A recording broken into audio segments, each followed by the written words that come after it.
Hello, good morning बच्चों। और कैसे हैं आप लोग? आशा करती हूँ कि आप लोग अच्छे होंगे और मन लगा के पढ़ाई भी करते होंगे और मीनिंग भी याद करते होंगे।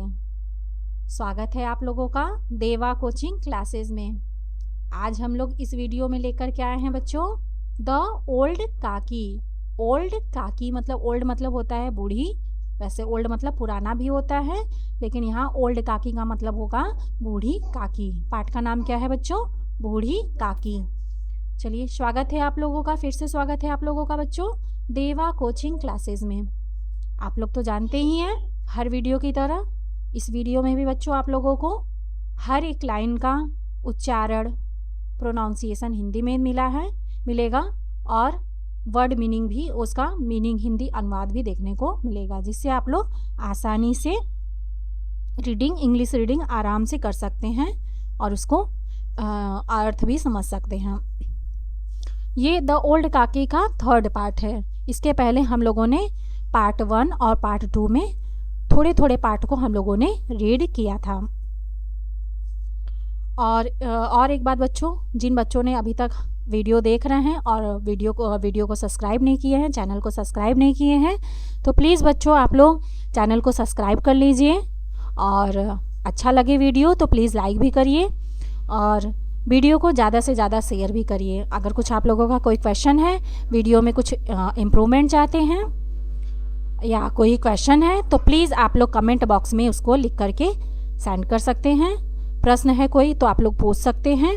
कैसा वीडियो चाहते हैं, इससे रिलेटेड भी कोई अगर क्वेश्चन है तो आप लोग वहाँ पे कमेंट बॉक्स में लिख सकते हैं। और प्लीज़ वीडियो सब्सक्राइब ज़रूर कर लीजिए। वीडियो आप लोग पहली बार देख रहे हैं तो उसको सब्सक्राइब कर लीजिए, जिससे कि और वीडियो का आप लोगों को नोटिफिकेशन मिल जाएगा आराम से और वीडियो देख सकेंगे आप लोग। चलिए शुरू करते हैं हम लोग पार्ट 3 ओल्ड काकी का, द ओल्ड काकी का पार्ट 3। इसके पहले हम लोगों ने पार्ट 1 और पार्ट 2 रीडिंग कर चुके हैं।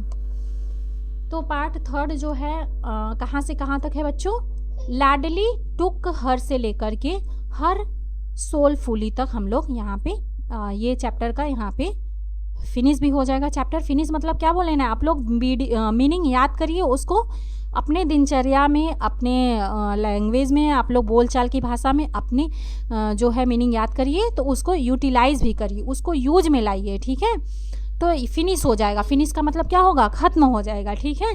तो आप लोग भी अपने क्लास में अपने सहेलियों के साथ, अपने मित्रों के साथ जिससे भी हो सके आप लोग मीनिंग याद करते हैं, तो उसको, जैसे खिड़की है, दरवाजे हैं, पंखे हैं, तो इसकी मीनिंग आती है डोर, विंडो, फ़ैन, जो भी इंग्लिश में आता है आप लोग उसको, हैंड हो गया, आइज़ हो गया, ईयर हो गया, जो आप लोगों को मीनिंग आती है तो उसको यूटिलाइज़ करिए। आप लोग दिमाग में याद करके रखने से कुछ नहीं होगा, आप लोग उसको यूटिलाइज़ भी करिए, इससे आसानी से आप लोगों को इंग्लिश बोलने भी आ जाएगा, ठीक है? तो चलिए, शुरू करने से पहले हम लोग थोड़ा सा पार्ट 1 और पार्ट 2 का समराइज़ कर लेते हैं, ताकि आप लोग पार्ट 3 जो है अच्छे से समझ में आए। जिन बच्चों ने अभी तक पार्ट 1 और पार्ट 2 नहीं देखा है तो प्लीज़ उसको पार्ट 1 और पार्ट 2 देख लीजिए, जिससे कि अच्छे से समझ में आए। तो हम लोग समरी में देख लेते हैं कि हम लोग पार्ट 1 में पढ़ा था कि ये जो स्टोरी है वो एक काकी, जो बूढ़ी औरत रहती है काकी, उनके ऊपर ये स्टोरी बनी हुई है। उनको दिखाता है, उसमें बताया गया है स्टोरी में कि उनके हस्बैंड की मृत्यु हो चुकी रहती है और वो अपनी सारी प्रॉपर्टी अपने भतीजे के नाम कर चुकी होती हैं, अपने भतीजे के नाम साथ ही रहती हैं। और भतीजे की 3 बच्चे रहते हैं, 2 लड़के और एक लड़की रहती है। और उनकी पत्नी रहती है बुद्धिराम की, भतीजे का नाम रहता है बुद्धिराम, उनकी पत्नी रहती हैं रूपा। और ये बताया गया है कि क्या क्या कैरेक्टर हैं इस स्टोरी में। फिर बताया जाता है स्टोरी में, पार्ट 1 में ही बताया जाता है कि बुद्धिराम जो उनका भतीजा है काकी का, उसके पहले जो बड़ा बेटा रहता है उसकी सगाई रहती है। तो आप लोग जानते हैं कि कुछ समारोह होता है, कुछ आयोजन कार्यक्रम होता है, तो पकवान बनते हैं।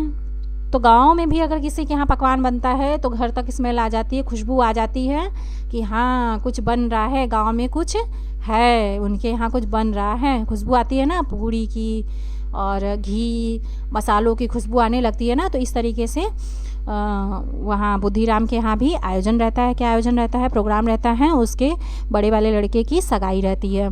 तो इस तरीके से खुशबू आती है, काकी को अच्छा लगता है और वो खुशबू अपने कमरे में बैठी रहती है, लेकिन वो सूंघते सूंघते वहाँ तक पहुँचती हैं।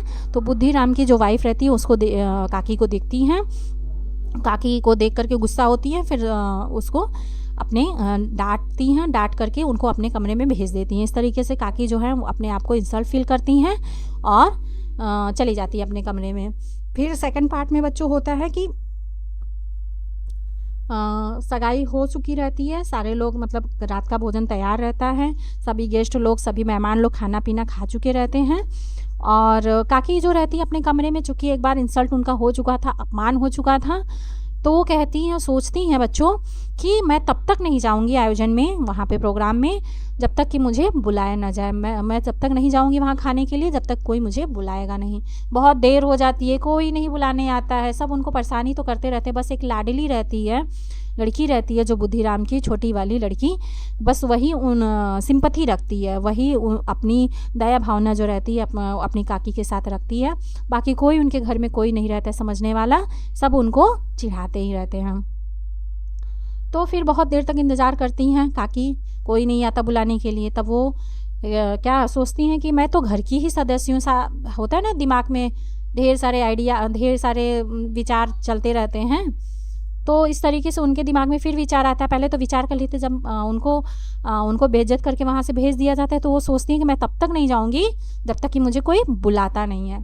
फिर बहुत देर तक इंतज़ार कर लेती हैं, कोई नहीं आता है, तो फिर दिमाग में विचार आता है। अब उनको तो पूड़ी की खुशबू आ रही थी, फिर उनको खाने का मन तो कर ही रहा था। फिर वो कहती हैं, यार ये घर के सदस्य को भी कोई बुलाता है, चलो चलते हैं, क्या बुलाने का इंतज़ार करूं, चलो चलते हैं। फिर क्या, वो इतना सोच सोच के दिमाग में बहुत तरीके के विचार आते हैं, सोचते सोचते अच्छा सोचती हैं कि चलो चलते हैं। फिर जाती हैं, लेकिन क्या होता है कि भाई उनका बैड लक रहता है, दुर्भाग्य रहता है। जैसे वो आंगन की तरफ आगे बढ़ती हैं, कोर्टयार्ड की तरफ, तब तक कोई देखता है मेहमान, वो देखता है, बोलता है, अरे ये देखो कौन आ गया, संभल जाओ, बी केयरफुल, मतलब संभल जाओ, देखना नहीं तो ये किसी को छू लेगी। मतलब उनका वहाँ पे भी अपमान लोग करते हैं।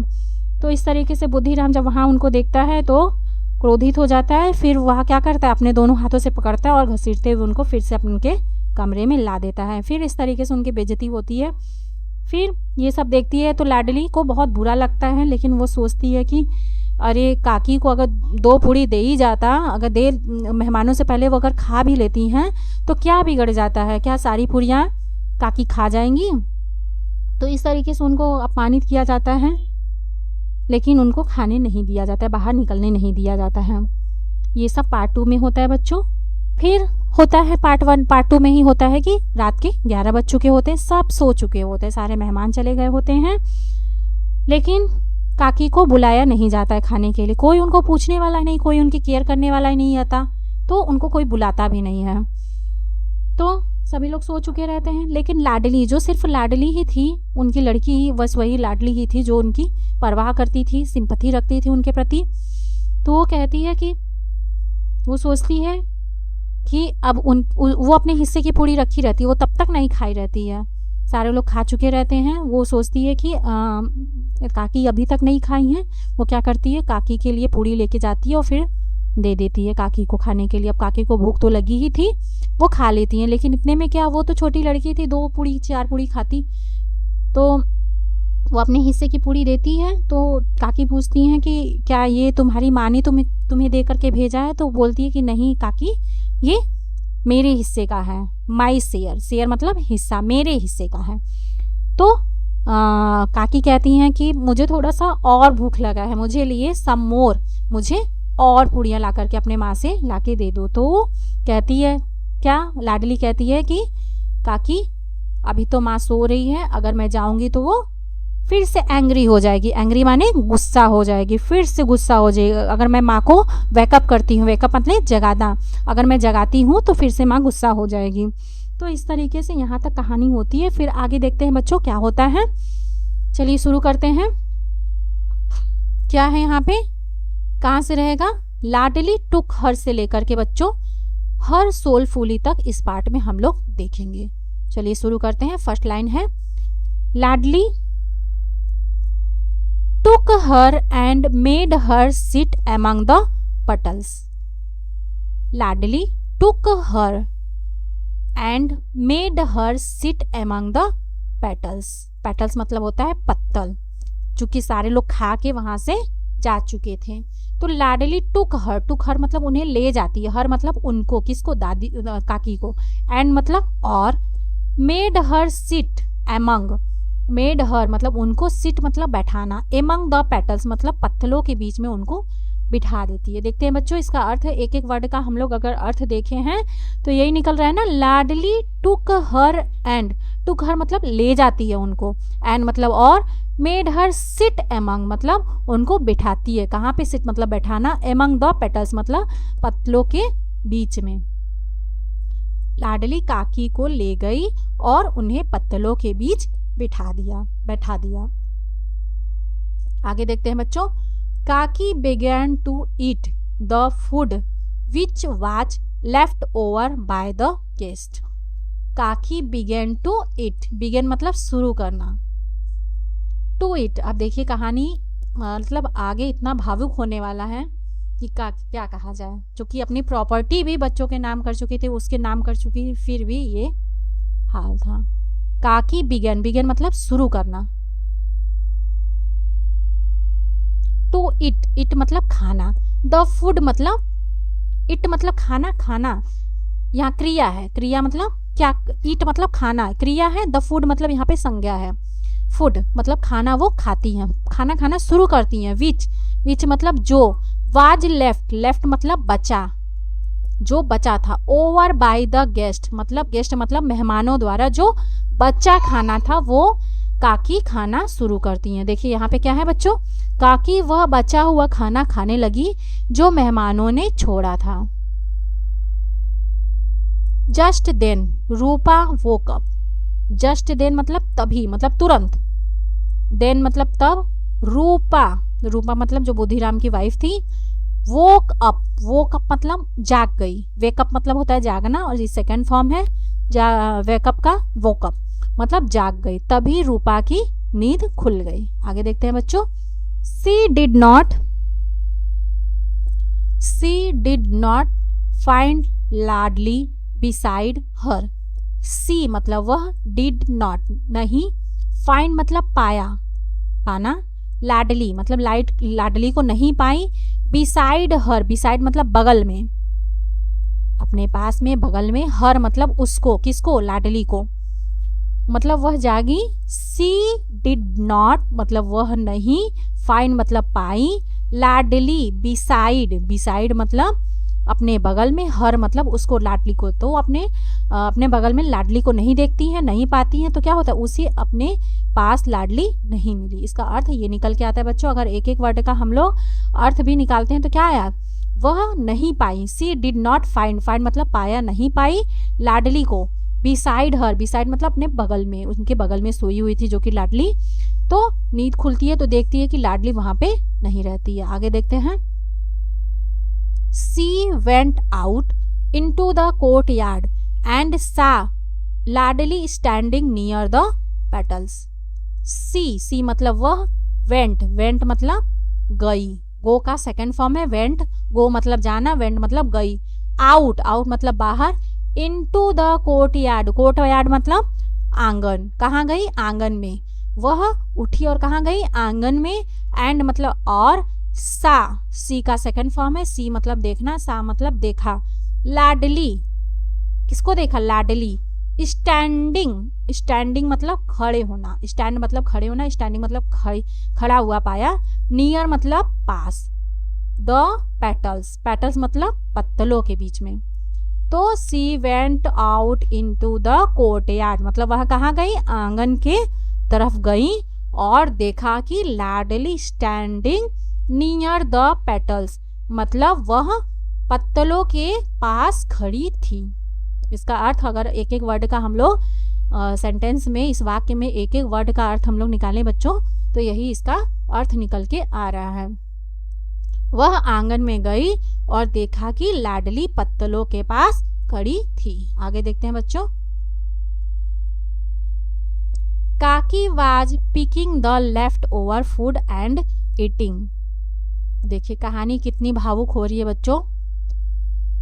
काकी वाज, वाज मतलब थी, पिकिंग, पिकिंग मतलब उठाना, छाट छाट के, मतलब उस तरीके से बिखरा था ना वो, चूंकि खाना गेस्ट के द्वारा, मेहमानों के द्वारा जो पत्तलों में थोड़ा बहुत छूट गया था, वो उसमें से छाट छाट के, मतलब जो खाने लायक था वो जो एकदम से खाने लायक नहीं था तो वो नहीं उठा रही थी। पिकिंग मतलब छाट छाट के उठा रही थी। The left over, left over मतलब बचा हुआ, फूड मतलब खाना, एंड ईटिंग, ईटिंग मतलब खाना, खा रही थी। फूड मतलब यहाँ पे संज्ञा है और ईटिंग मतलब होता है क्रिया, मतलब वो खाने लगी। मतलब क्या कि काकी वाज पिकिंग मतलब उठा उठा कर, उठा रही थी। द लेफ्ट ओवर फूड मतलब बचे हुए खाने को, एंड ईटिंग और खाने लगी। है देखिए कहानी, कैसे कैसे लोग हैं देखिए। काकी बचे हुए खाने के टुकड़े उठाकर खा रही थी। चलिए आगे देखते हैं बच्चों। रूपा वाज स्टन्ड, रूपा जो कि बुद्धिराम की वाइफ थी, वाज मतलब थी, स्टन्ड, स्टन्ड, स्टन्ड का सेकंड फॉर्म है स्टन्ड, मतलब स्तब्ध रह गई, मतलब अरे ये क्या हो रहा है, मतलब उसे भी थोड़ा सा लगा कि स्टन्ड मतलब स्तब्ध रह गई देख करके। रूपा वाज स्टन्ड मतलब वो भी देख करके भौचक्का हो गई कि अरे ये क्या है। आगे देखते हैं। She felt sorry for Kaki who remained hungry even on a day of feast. She मतलब वह, फेल्ट, फील का सेकेंड फॉर्म है फेल्ट, फेल्ट मतलब महसूस किया, एहसास हुआ उसे। सी फेल्ट सॉरी, सॉरी मतलब गलती, सॉरी मतलब गलती, बोलते हैं ना सॉरी, जब कोई गलती हो जाती है तो बोलते हैं sorry.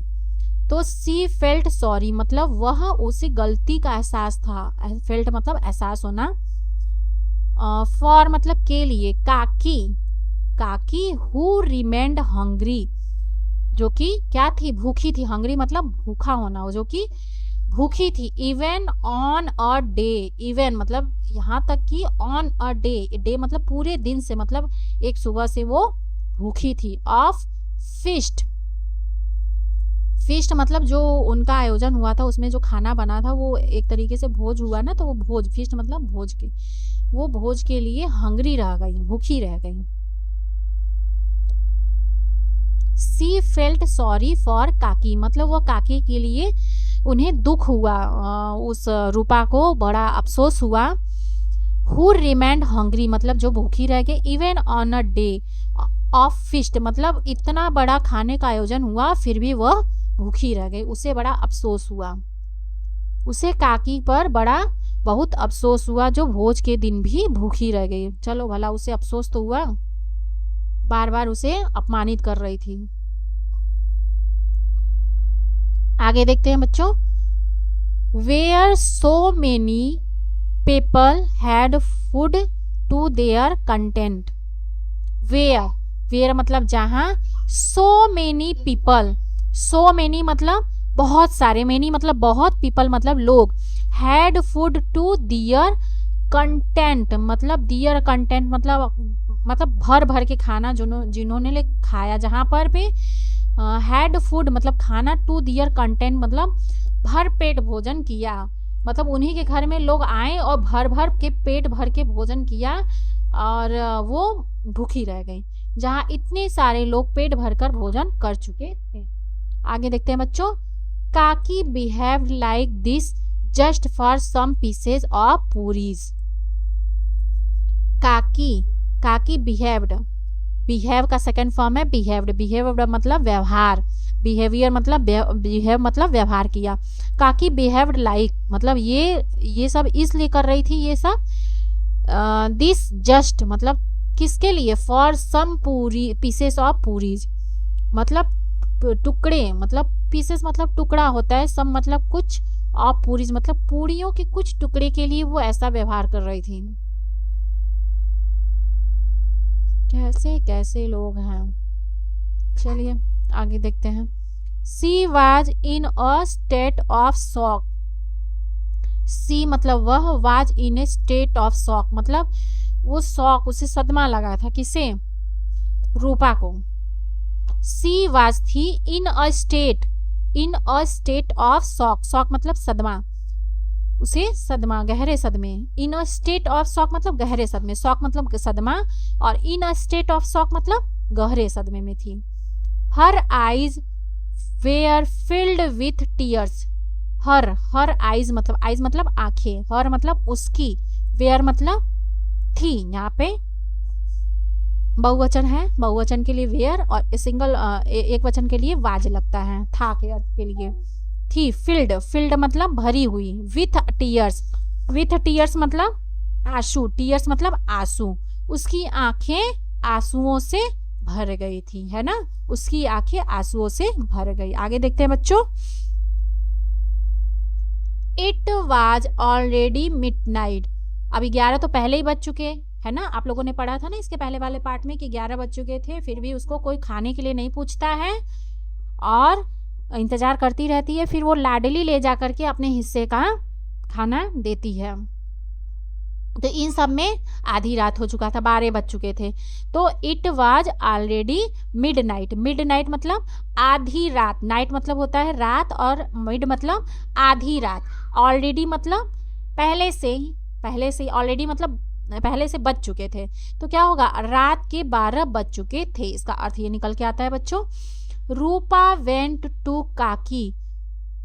काकीज room with food, Rupa went, go का सेकंड फॉर्म है, वेंट मतलब गई, टू काकीज रूम मतलब काकी के रूम में, यहाँ पर स्टॉफी एस लगा है, इसका अर्थ होता है काके की, कुछ जहाँ पे जैसा अर्थ निकले वहां पे काके की इसका अर्थ निकलता है, का मतलब किसी चीज का अर्थ, मतलब ये काकी का अर्थ निकल रहा है ना, काकी का रूम, काकी के रूम में वो गई।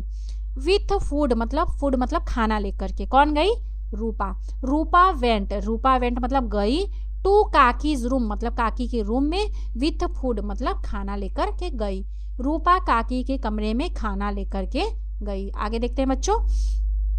With tearful eyes she said, with मतलब के साथ, टीयरफुल मतलब आंसुओं से भरे, टीयर मतलब होता है आंसू और टीयरफुल मतलब आंसुओं से भरा हुआ, आईज मतलब आंखें, सी सेड मतलब कहा, सी मतलब वह, से का सेकंड फॉर्म है सेड मतलब कहा, वह आंसुओं से भरी आंखों से कहा, क्या कहा बच्चा, गेट अप काकी मतलब उठो काकी, गेट अप का मतलब होता है उठो काकी, आई कमिटेड अ ब्लंडर मतलब होता है, एक होता है सॉरी, एक होता है ब्लंडर, तो ब्लंडर मतलब होता है भारी मिस्टेक, मतलब इतनी बड़ी गलती होना उसे ब्लंडर कहते हैं।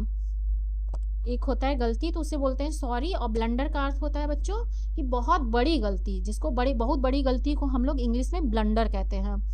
तो वो क्या कहती है काकी, उठो काकी, आई मैं, कमिटेड मतलब किया, कर चुकी,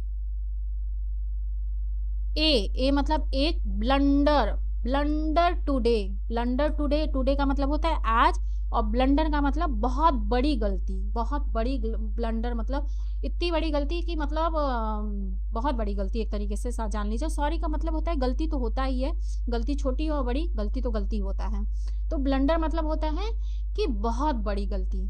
today by not serving you food, by मतलब क्या गलती हुई, नॉट मतलब नहीं, सर्विंग मतलब परोसना देना, यू फूड, यू मतलब तुम्हें, फूड मतलब खाना, मैंने तुम्हें खाना न दे करके आज बहुत बड़ी ब्लंडर की है, होता है ना, मैंने बहुत बड़ी गलती की है, मिस्टेक होता है वो दूसरी चीज होती है मिस्टेक, लेकिन यहाँ पे ब्लंडर यूज किया गया है, ब्लंडर का अर्थ होता है बहुत बड़ी गलती, तो उससे वो बोलती है कि आई कमिटेड अ ब्लंडर, आज मैंने बहुत बड़ी गलती की है, टुडे मतलब आज, by not serving you food मतलब तुम्हें खाना देकर, आपको खाना देकर के, नॉट सर्विंग मतलब नहीं देकर, सर्विंग मतलब क्या होता है परोसना एक तरीके से, तो यहाँ पे फूड को देने के लिए क्या यूज किया गया, serving you food, giving you food नहीं कहा गया, यहाँ पे सर्विंग यू फूड मतलब खाना को परोसते ही तो है, तो सर्विंग यू फूड मतलब मैंने तुम्हें आपको खाना न देकर के बहुत बड़ी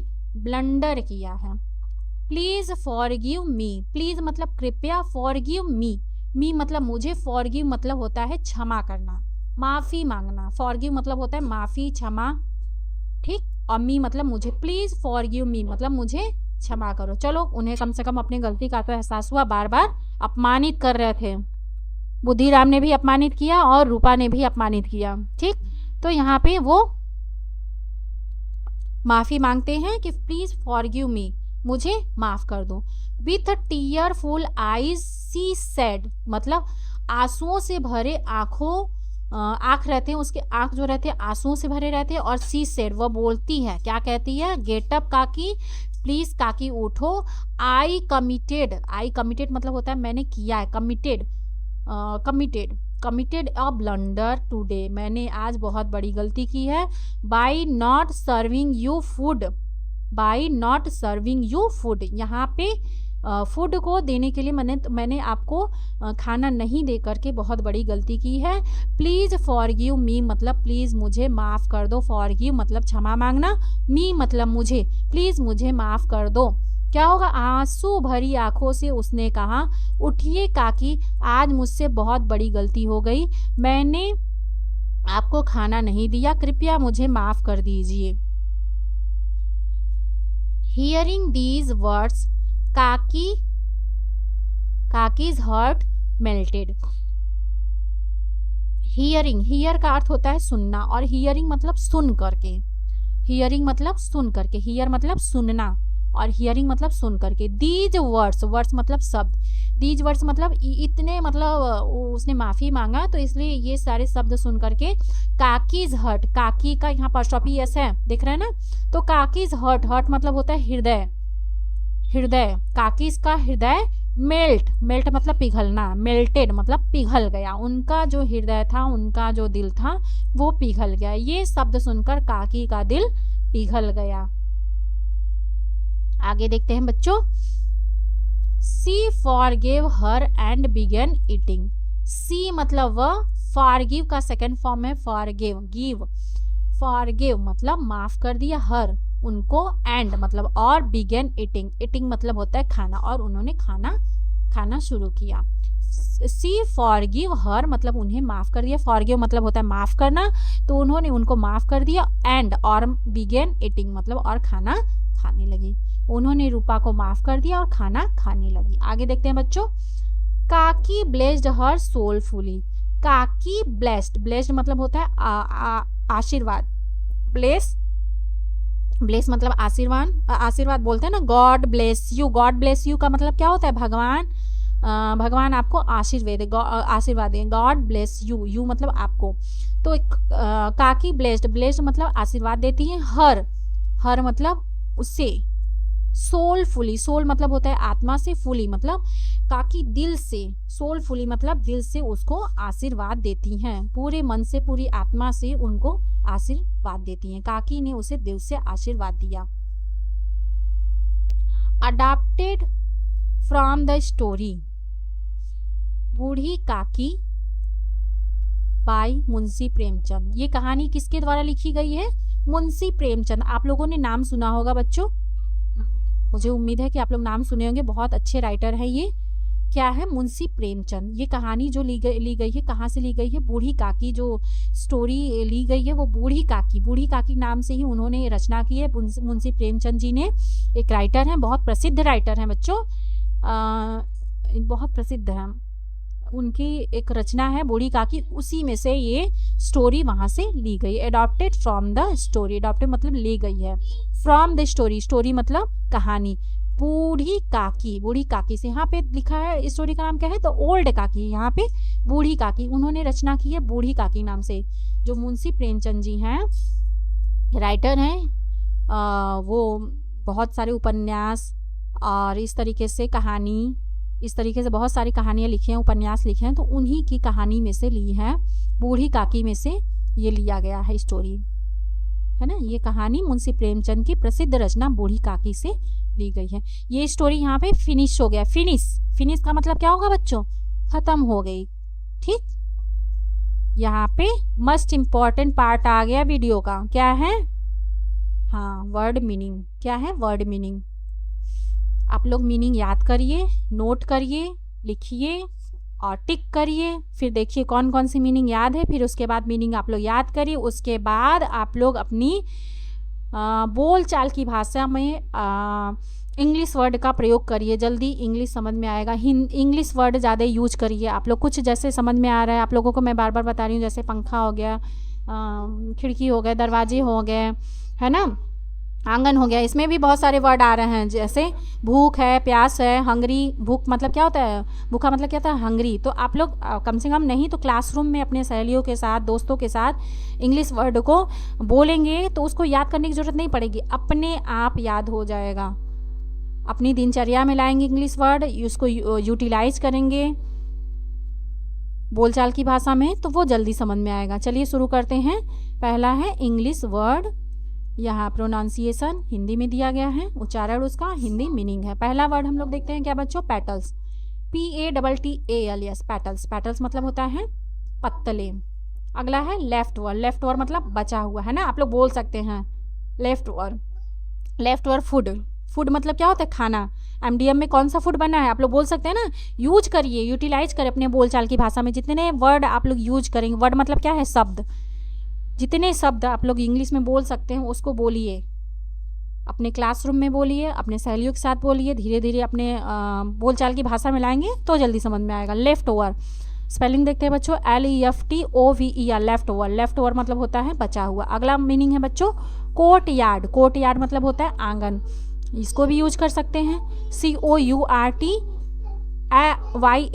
कोर्ट यार्ड, कोर्ट यार्ड मतलब होता है आंगन। अगला मीनिंग है बच्चों स्टंड, STUNNED, स्टंड का सेकंड फॉर्म है स्टंड, इसका मतलब होता है स्तब्ध, मतलब भौचक्का रह जाना।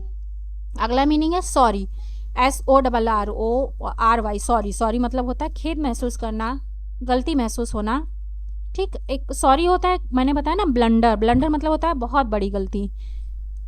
देखते हैं हंगरी, ये भी यूज कर सकते हैं, हंगरी, HUNGRY, हंगरी मतलब भूखा, लंच नहीं हो रहा है, बोलिए मुझे मैं हंगरी हूँ, है ना, भूखा। फीस्ट, FEAST, फीस्ट, फीस्ट मतलब होता है भोज। अगला मीनिंग है बच्चों कंटेंट, CONTENT, कंटेंट, कंटेंट मतलब होता है संतुष्ट।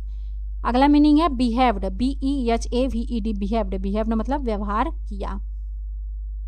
अगला मीनिंग है पीस, PIECES, पीसेस, पीसेस मतलब होता है टुकड़े। अगला मीनिंग है बच्चों पूरीज, PUREES, पूरीज, पूरीज मतलब होता है पूरियां। अगला मीनिंग है शॉक, SHOCK, शॉक, शॉक मतलब होता है सदमा, होता है ना, आई एम शॉक्ड, मैं सदमे में हूँ, मतलब किसी की बात सुन लो, आई एम शॉक्ड, होता है ना, यूज करिए, बोलिए, इंग्लिश सीखना है तो। टीयर्स, TEARS, टीयर्स, टीयर्स मतलब होता है आंसू। अगला मीनिंग है बच्चों मिड नाइट, नाइट का मतलब होता है रात और मिड का मतलब होता है आधी रात, MIDNIGST, नाइट, मिड नाइट मतलब होता है आधी रात। अगला मीनिंग है फूड, FOOD, फूड, फूड मतलब होता है भोजन। अगला मीनिंग है बच्चों टीयरफुल, TEARFUL, टीयरफुल मतलब होता है आंसुओं से भरा, टीयर मतलब होता है आंसू और टीयरफुल मतलब आंसुओं से भरा। ब्लंडर, BLUNDER, ब्लंडर, ब्लंडर मतलब होता है गलती। अगला मीनिंग है बच्चों सर्विंग, SERVING, सर्विंग, सर्विंग मतलब होता है परोसना। अगला मीनिंग है फॉरगिव, FORGIVE, फॉरगिव मतलब होता है माफ करना। आगे देखते हैं हर्ट, HEART, हर्ट, हर्ट मतलब होता है दिल। अगला मीनिंग है बच्चों मेल्टेड, मेल्ट का सेकंड फॉर्म है मेल्टेड, MELTED, मेल्टेड, मेल्टेड मतलब होता है पिघलना, पिघल गया। अगला मीनिंग है ब्लेस्ड, BLESSED, ब्लेस्ड, ब्लेस्ड मतलब होता है आशीर्वाद दिया।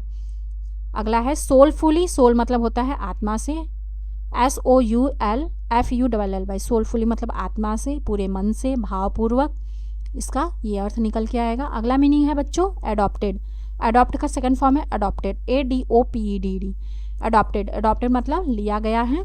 स्टोरी, STORY, स्टोरी, स्टोरी मतलब होता है कहानी। अगला मीनिंग है ओल्ड वुमेन, ओल्ड मतलब होता है बूढ़ी, वुमेन, वुमेन मतलब होता है औरत, OLDMOMAN, old women, old women मतलब होता है बूढ़ी औरत। फाउंड, FOUND, फाउंड, फाउंड मतलब होता है पाया। बिसाइड, BESIDE, बिसाइड, बिसाइड मतलब होता है पास में। अगला मीनिंग है वेकअप, WAKEVUP, वेकअप, वेकअप मतलब होता है जागना। अगला मीनिंग है सॉक, सॉक का सेकंड फॉर्म है सॉक्ड, SHOCKED, सॉक्ड, सॉक्ड मतलब होता है आश्चर्यचकित, चकित रह जाना। अगला मीनिंग है काइंड, KINDNESS, काइंडनेस, काइंडनेस मतलब होता है दयालु, दया। अगला मीनिंग है रियलाइज्ड, REALISED, रियलाइज का सेकेंड फॉर्म है रियलाइज्ड, मतलब होता है एहसास हुआ। अगला मीनिंग है कमिटेड, COMMITTED, कमिटेड मतलब की गई गलती। अगला मीनिंग है मिस्टेक, MISTAKE, मिस्टेक, मिस्टेक मतलब होता है गलती। फॉरगिवन, FORGIVEN, फॉरगिवन मतलब होता है माफ़ किया गया। फॉरगिव मतलब होता है माफ़ी। ब्लेस, BLESS, ब्लेस, ब्लेस मतलब होता है आशीर्वाद देना। अगला मीनिंग है बच्चों फेथ, FAITH, फेथ, फेथ मतलब होता है विश्वास। अगला मीनिंग है इमोशन, EMOTION, इमोशन, इमोशन मतलब होता है भावना। हंग्री, HUNGRY, हंग्री, हंग्री मतलब होता है भूखा। अगला मीनिंग बच्चे देखते हैं बच्चों टीयर्स, TEARS, टीयर्स, टीयर्स मतलब होता है आंसू। अगला है फेल्ट, फील का सेकेंड फॉर्म है फेल्ट, FELT, फेल्ट, फेल्ट मतलब होता है महसूस किया। आप लोग नोट डाउन कर रहे हैं ना बच्चों, आप लोग कॉपी पेन लेकर के बैठिए, लिखिए, उसको पॉज कर करके वीडियो लिखते भी जाइए। प्योरली, PURELY, प्योरली, प्योरली मतलब होता है शुद्ध रूप से। अगला मीनिंग है अफेक्शन, AFFECTION, अफेक्शन, अफेक्शन मतलब होता है स्नेह। अगला है रिस्पेक्ट, RESPECT, रिस्पेक्ट मतलब होता है आदर। केयर, CARE, केयर, केयर मतलब होता है देखभाल। रिग्रेट, REGRET, रिग्रेट मतलब होता है पछतावा। फॉरगिवनेस, यहाँ पे दो वर्ड है फॉरगिवनेस, FORGIVENESS, फॉरगिवनेस मतलब होता है क्षमा। अगला मीनिंग है लव, LOVE, लव, लव मतलब होता है प्रेम। चलिए वीडियो हमारा यहीं समाप्त हुआ है, मीनिंग इतना ही है। आप लोग इसको लिखिए वीडियो पॉज करके और याद भी करिए और इसको यूज भी करिए लैंग्वेज में, बोलचाल की भाषा में। जहाँ जो वर्ड इंग्लिश में अगर समझ में आता है तो बोलिए, जल्दी इंग्लिश समझ में आएगा आप लोगों को। आशा करती हूँ कि आप लोगों को वीडियो समझ में आया है और अच्छा लगा है तो प्लीज़ लाइक भी करिए, और आप लोग वीडियो पहली बार देख रहे हैं तो प्लीज़ उसको सब्सक्राइब भी कर लीजिए ताकि आप लोगों को सारे वीडियो आ जाएं, अच्छे से आप लोग देख लीजिए। और प्लीज़ लाइक करिए, वीडियो अच्छा लगे तो लाइक करिए जिससे हम लोगों का उत्साह बढ़े वीडियो बनाने के लिए। अगर कुछ आप लोगों को प्रश्न पूछना है, कुछ क्वेश्चन है तो प्लीज़ कमेंट बॉक्स में उसको लिख सकते हैं। और वीडियो को अधिक से अधिक शेयर करिए। शेयर करना मतलब क्या होता है बताया था ना, इंग्लिश वर्ड ज़्यादा यूज करिए, शेयर है ना, शेयर करिए मित्रों के साथ, अपने दोस्तों के साथ। चलिए तब तक के लिए अगले बाय बाय, मिलते हैं नेक्स्ट वीडियो में।